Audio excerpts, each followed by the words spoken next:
Rasam is a South Indian dish served with boiled rice. In this video, I'm going to show how to make this rasam.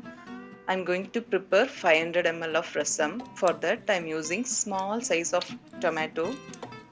Take the tomato and crush like this, and then add little bit of water. Then add 1 tablespoon of sambar masala, salt according to your taste, 1 teaspoon of turmeric powder, 1 tablespoon of pepper powder, and then this is tur dal stock. I'm using the stock for the rasam.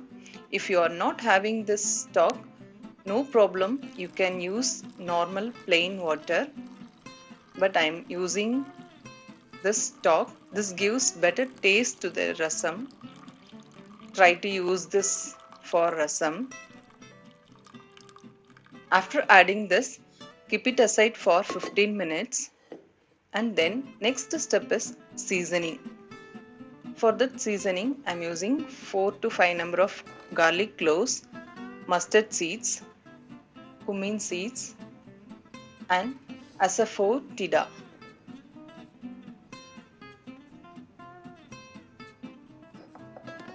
Take a pan, add 1 tablespoon of oil, then add 1 spoon of mustard seeds. After popping, add cumin seeds and then crushed garlic cloves. Finally, asafoetida. After that, add the liquid into the pan and allow this to boil for up to 40 seconds.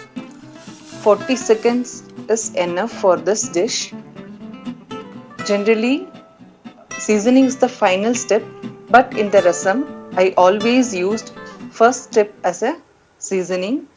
I boil all the seasoning item with the liquid.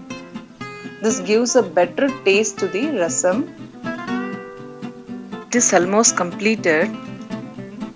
After 40 seconds, switch off the flame and garnish with coriander leaves. That's all. Rasam is ready. Very quick recipe. That's all. Rasam is ready. You can serve this with boiled rice or you can take it as a soup. I hope you all love this video. Thank you so much.